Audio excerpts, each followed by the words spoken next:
The story begins in an astronomy class where the teacher is enthusiastically telling the students about an upcoming meteor shower that they will be able to see with their own eyes in a few days. However, the students are not interested in any of this. They are all busy with their own problems. Meanwhile, Julia is talking to her best friend Susan about her new boyfriend, Artyom. Suddenly, a student in the class asks whether today's meteor shower could be dangerous for people on Earth. The teacher hesitates for a moment and then says, "There's nothing to worry about. The fragments are very small and will burn up in the Earth's upper atmosphere." After school, Artyom comes to pick up Julia, and she leaves her friend behind. Later at home, Julia faces her father, Colonel Valentine, and they get into a bit of an argument. Actually, Julia wants to go with her friends to watch the meteor shower, but her father refuses because he believes there will be too much crowd and a risk of chaos in such places. However, when Julia tells her boyfriend about this, he says it's not a problem. He'll secretly get her out of the house. Meanwhile, a spacecraft enters among the meteorites. At the same time, the Russian military detects that a UFO is rapidly approaching them. They suspect it might be some kind of NATO operation and immediately send interceptors to shoot it down. On the other side, local people begin gathering in open areas, including Julia and Artyom, and then suddenly a car sped into the area and almost hit the people gathered there. This made Artyom furious, and he smashed the car's side window. The situation was about to turn into a physical fight, but just then, Artyom's friends arrived. Seeing so many guys together, the car owner decided not to escalate the conflict. After that, Susan invited Julia and Artyom to her rooftop, from where the meteor shower would be clearly visible. However, the two became so absorbed in each other that they ignored everything around them. Seeing this, Susan gave them privacy and handed over the keys to her house. Later, while Julia and Artyom were together, Julia felt uneasy because she had left her friend alone on the roof, and her concern turned out to be right. At that very moment, fighter jets attacked the spacecraft that had come from space, and it crashed directly onto the rooftop where Susan was. The explosion was so massive that several buildings, a highway, and even a stadium were destroyed. At the same time, Julia and Artyom found themselves hanging on the edge of a deep drop, clinging to broken pieces of a bed. Luckily, Artyom managed to save Julia and helped her out of the half-destroyed building. After the incident, the entire area was sealed off by the military and police. Colonel Valentine and a parliament representative named Mill decided to establish contact with the aliens to understand their intentions. Soon, a 2-meter-tall robot-like creature emerged from the spacecraft. Mill welcomed it on Earth, but he was so nervous that he suffered a heart attack. Later, Valentine informed the Parliament about the aliens' message. They had requested that no one come near their ship while they repaired it, after which they would leave for their own planet. The aliens had not initiated any attack. It was actually humans who attacked them without listening. Considering the situation, Valentine suggested letting them go peacefully. Meanwhile, Julia regained consciousness in a hospital room. Watching the news, she learned that the spacecraft crash had devastated the entire city. Then she noticed Susan's headphone package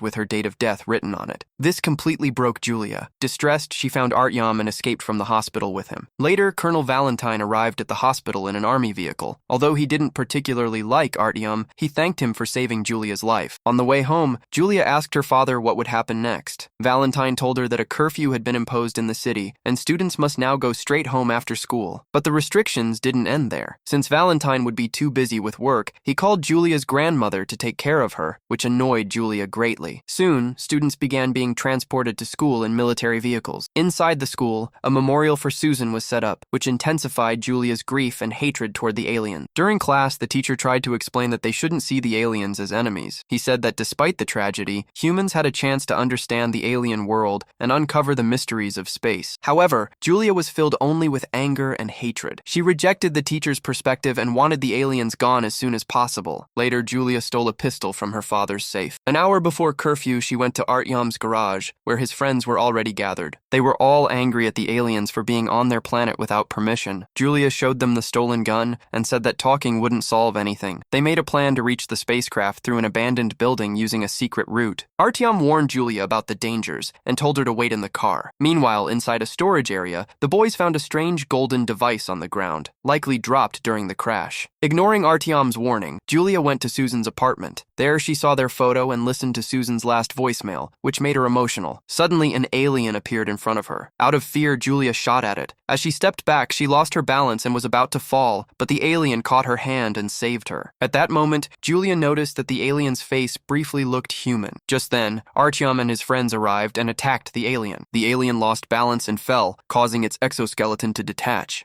They saw an empty suit filled with red liquid and decided to take it to the garage for research. Meanwhile, Julia found an injured alien body in the debris, and surprisingly, it looked like a normal human boy. She kept this to herself and left with the others. That night, Julia couldn't sleep and kept thinking about the alien. The next morning, she stole her father's car and returned to the restricted area. The alien was in terrible condition and unconscious, so she managed to drag him out of the building. At school, Julia asked her classmate Google for help and convinced him to skip class. When Google saw the alien in the truck, he was thrilled. He explained that the alien's body structure was very similar to humans and that a transfusion of the red liquid was necessary to save him. Using her father's name, Julia gained access near a hospital and secretly brought the alien into an operation room. With Google's help, she transferred her own blood into the alien's body. The alien briefly regained consciousness, thanked her, and gave her a strange bracelet. Later, they took the alien to the garage and tied him up. Julia returned home to freshen up. While bathing, she discovered that the bracelet could move between her hands and gave her the ability to control water. Meanwhile, the military found the alien device and took it to a lab. In a presentation to Parliament, a scientist revealed that the alien spacecraft was pulling water from the entire city, which was essential for repairing it. The government then decided to reduce water usage in the city as part of their agreement with the aliens. Valentine suggested returning the device to the aliens, but his proposal was rejected. The plan was to use the device to gather more information about them. The next day, Google excitedly told Julia that the alien had regained consciousness. Julia confronted him with a gun and demanded answers. The alien spoke in Russian and introduced himself as Hekan. He said he needed his device, called Shill, to return to his ship Sol. Still filled with resentment, Julia spoke rudely to him. Hekan calmly said he understood her feelings. Irritated, Julia gave him her father's old clothes and told him to leave quickly. Hekan obeyed silently. However, unfamiliar with Earth's rules, his strange appearance attracted the attention of patrol officers, who mistook him for a drug addict and took him to the police station. Meanwhile, Artyom and his friends tried to break the alien exoskeleton, but all their tools failed. When they cleaned it with a wet cloth, they noticed the marks disappeared instantly. A boy named Eugene put his hand inside the suit and found that it mimicked his movements. Suddenly, the suit began covering his hand, frightening him. His friends pulled him out, but in the process, he got small cuts. Terrified, Eugene said he didn't want to fight the aliens. They could destroy humanity if they wanted. Russ mocked him as a coward and told him to leave. Eugene shouted back angrily before leaving. After this, Artyom decided to get rid of the dangerous suit and planned to meet Colonel Valentine. With his friends, he reached a checkpoint where people were waiting a long time for water. Tensions were high, and suddenly a man threw a stone at a police officer. The officer couldn't identify the attacker and assumed it was Russ because he was wearing similar clothes. Artyom and his group tried to defend their friend, but the police attacked them as well. Seeing the situation getting worse, Artyom quickly put his friends into the car and told them to go somewhere safe. Chaos broke out, and people were furious at the police, complaining that water was being given to the aliens while they were left without it. Artyom tried to stop the civilians and told them that attacking the police was not right. He wanted to help the injured police officer, but in the chaos, the other officers misunderstood him and started seeing him as a threat too. They beat him with batons and forcefully arrested him, throwing him into a police van. Just then, Colonel Valentine arrived and asked Artyom what he wanted to show him. At that moment, Artyom looked toward the injured police officer, but out of fear, the officer stayed silent and didn't say that Artyom had been trying to help him. This disgusted Artyom. He felt sickened by the hypocrisy of the police force. He changed his plan and decided not to tell Valentine about the exoskeleton, allowing himself to be arrested. Meanwhile, Hekan was taken to the police station, where attempts to take his fingerprints failed. While there, he saw on TV that his device, Shill, was now in the possession of the Ministry of Defense. After some time, Julia calmed down and decided to help the alien. When she found out that Hekan was in police custody, she used her father's position to get him released. There, she met Artyom and promised him she would soon get him released as well. But Artyom, still angry, snapped that he didn't care about her father and that the whole system was corrupt. Hekan then explained to Julia that his device was in military hands and that it was essentially the key to his spaceship. Without it, he couldn't travel to another dimension. Julia decided to help him, so he could leave Earth as soon as possible. The two of them went to the Ministry of Defense, but the guard refused to let Julia enter. Thinking quickly, Julia lied that she was pregnant, which allowed her to get inside. Her father, Valentine, was shocked and furious. He angrily said he would make sure this man disappeared forever. To calm him down, Julia hugged him and cleverly stole his security pass in the process. Later, Valentine angrily threw Hekan out of the office, but before he left, Julia secretly handed him the stolen pass. Afterward, Julia admitted the truth to her father, that she had lied because the guard wouldn't let her in. With a faint smile, she said that it had been a long time since he actually listened to her, and asked sarcastically whether she needed to pretend to be pregnant just to talk to him. In reality, Valentine had become so busy with his work that he had almost stopped being involved in Julia's life. Julia still held resentment toward him, especially because when her mother was critically ill and had little time left, Valentine had sent her away to a camp. He wanted to protect her from the pain, but Julia never got the chance to say goodbye to her mother. Meanwhile, Hekan, wearing a protective suit, managed to enter the lab with the help of the stolen pass. When he touched the device, a glowing object emerged from it, which he took and quietly escaped. The scientists in the lab were stunned, and moments later, emergency alarms were triggered. Valentine quickly escorted Julia and Hekan out of the ministry. At the same time, Artyom was released and told his friends that he would now wage a war against the aliens. Soon the boys reinforced their car with iron grills on the windshield, prepared petrol bombs, and stocked bats in the trunk. Later, Artyom called Julia and apologized for his behavior, asking her to come to the garage. But Julia refused, saying she didn't want to be part of that anymore. Julia then told Hekan that reaching the ship unnoticed before curfew would be impossible, so they should wait until nightfall. She suggested they have dinner at her home in the meantime. At home, Hekan met Julia's old blind dog, Charlie. When Hekan touched him, he felt a shock. He could actually feel the dog's pain. Julia explained that she couldn't leave Charlie because her mother had given him to her. When Julia's grandmother entered the room, Julia went to talk to her for a while. When she returned, she was shocked to see that Charlie could now see again. Hekan showed her the device, Shill, and explained that it was extremely powerful, the source of life itself, and that possessing it for so long had made him nearly immortal. Julia then fed Hekan pancakes, and gradually, feelings began to grow in her heart. Meanwhile, Hekan's footage from the Ministry of Defense cameras appeared on TV news.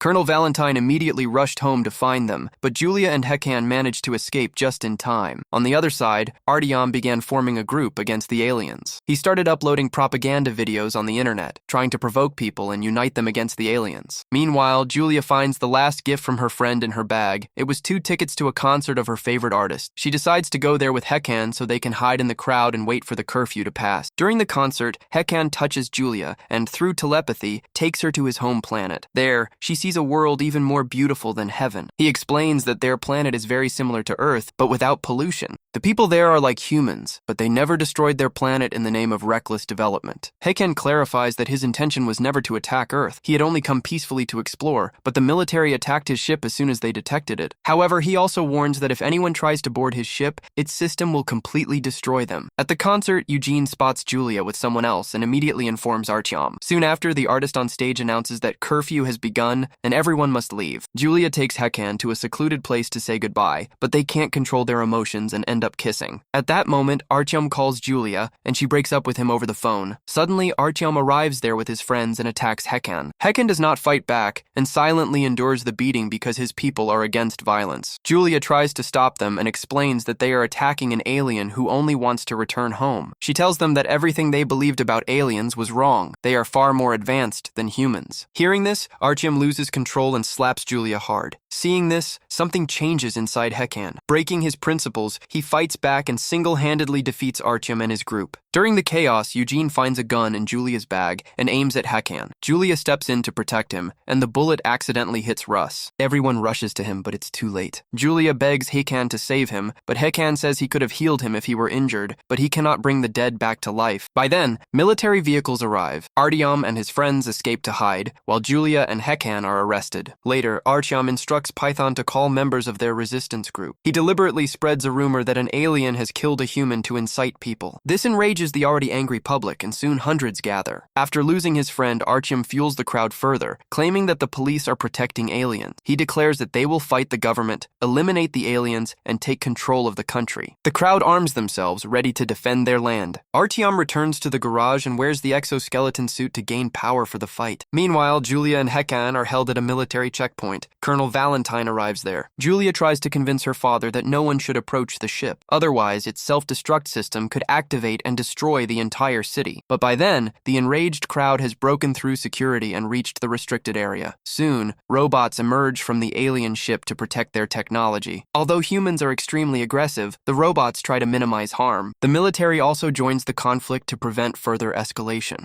Valentine finally listens to his daughter and admits that he truly wants to help, but he is also afraid of losing her. Determined, Julia takes a bold step. She points a gun at her father and forces him to hand over the keys to an armored vehicle. She and Hekan head straight toward the spaceship. On the way, Artyom, now completely consumed by rage, attacks them and overturns their vehicle. Hekan steps out, and a fierce fight begins between him and Artyom. Artyom is about to defeat Hekan, but at the last moment, Julia crashes the vehicle into him. By now, the human forces are losing. The robots are about to attack the military, but Valentine orders his troops to stand down, raising his hands to signal peace. At that moment, Hekan and Julia embrace, and Julia confesses her love for him. But suddenly, Artyom, burning with rage, emerges from the exoskeleton and shoots at Julia. Hekan jumps in front to save her, and both of them are shot. Valentine's worst fear comes true. As he runs to his daughter's lifeless body, the robots take both Julia and Hekan into the spaceship and place them in regeneration capsules. The ship's AI communicates with Valentine and assures him that his daughter will survive. It reveals that Hekan loved Julia so deeply that he sacrificed himself to save her. The AI also discloses that Hekan had secretly undertaken the Earth mission without informing others. While Earth's environment is suitable, its people are too aggressive, which is why other civilizations avoid contact. However, Julia and Hekan's sacrifice changes the AI's perspective, and it decides to share this new understanding with its home planet. Later, Julia regains consciousness and tearfully sees Hekan's lifeless body. The device, Shill, is restored to its place, and the spaceship automatically departs for its home planet. Meanwhile, regeneration begins in Hekan's capsule, suggesting that he might survive as well. In the end, Julia reflects that an alien from another world showed more humanity than humans themselves.